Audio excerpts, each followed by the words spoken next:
അസ്സലാമു അലൈക്കും. നമുക്കിന്നൊരു നൂഡിൽസ് ഒന്ന് തയ്യാറാക്കിയാലോ. അതിനായി ആദ്യം കുറച്ച് നൂഡിൽസ് വേവിച്ച് മാറ്റി വയ്ക്കുക. ഒരു പാൻ എടുക്കുക. ആ പാനിൽ കുറച്ച് ഓയിൽ ഒഴിച്ച് ഒരു 2-3 മുട്ട പെപ്പറും സോൾട്ടും ഉപയോഗിച്ച് ജസ്റ്റ് ഒന്ന് ചിക്കി മാറ്റുക. ഇവിടെ വീട്ടിൽ ചിക്കൻ ഇല്ലാത്തത് കൊണ്ട് ഉള്ള സോസേജാണ് ഞങ്ങളെടുത്തത്. നിങ്ങൾക്ക് ചിക്കൻ ഉണ്ടെങ്കിൽ ചിക്കൻ എടുക്കാം. അതും ജസ്റ്റ് ഒന്ന് ചിക്കി മാറ്റി വയ്ക്കുക. ആ സെയിം പാനിൽ തന്നെ കുറച്ച് ഓയിൽ ഒഴിച്ച് ഗാർലിക് ചോപ്പ് ചെയ്തത് അതിൻ്റെ പച്ച മണം മാറുന്നത് വരെ വഴറ്റുക.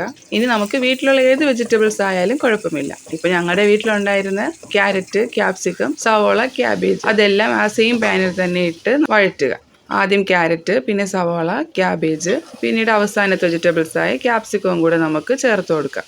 പിന്നെ അതിനാവശ്യമായ ഉപ്പും കൂടെ ചേർത്ത് നമ്മൾ ആദ്യം വേവിച്ച് വെച്ചിട്ടുള്ള സോസേജോ അല്ലെങ്കിൽ ചിക്കന്, പിന്നെ എഗ്ഗ് അതും എല്ലാം കൂടെ ചേർത്ത് എല്ലാം മിക്സ് ചെയ്തതിന് ശേഷം നമുക്കിനി അതിലോട്ട് കുറച്ച് സോസിൻ്റെ ആവശ്യമുണ്ടല്ലോ. അപ്പോൾ ഒരു ബൗളിലോട്ട് കുറച്ച് tomato sauce, soya sauce, chilli sauce 3ഉം കൂടെ ആഡ് ചെയ്ത് നന്നായി മിക്സ് ചെയ്യുക. ഈ മിക്സ് ചെയ്ത സോസ് നമ്മൾ വേവിച്ച് വെച്ചിട്ടുള്ള വെജിറ്റബിൾസിലോട്ട് ആഡ് ചെയ്യുക. അപ്പോൾ ഈ സോസിലൊക്കെ തന്നെ ഓൾറെഡി സോൾട്ട് ഉണ്ടല്ലോ. അപ്പോൾ നമ്മൾ എല്ലാം കൂടി മിക്സ് ചെയ്ത് നോക്കുക. സോൾട്ട് വേണമെന്നുണ്ടെങ്കിൽ കുറച്ചുകൂടെ നമുക്ക് സോൾട്ട് ചേർത്ത് കൊടുക്കാം. പിന്നെ ഞങ്ങളുടെ വീട്ടിലുള്ളവർക്കൊക്കെ നല്ല സ്പൈസി ഇഷ്ടമുള്ളതുകൊണ്ടാണ് ഞങ്ങൾ പെപ്പറും കൂടെ ആഡ് ചെയ്യുന്നത്. അപ്പോൾ പെപ്പറും കൂടെ ആഡ് ചെയ്ത് കഴിയുമ്പോൾ നമ്മുടെ കയ്യിൽ ഷെസ്വാൻ സോസ് ഉണ്ടായിരുന്നു. അപ്പോൾ അതും കൂടെ ആഡ് ചെയ്ത് നന്നായി ഒന്ന് മിക്സ് ചെയ്തെടുക്കുക.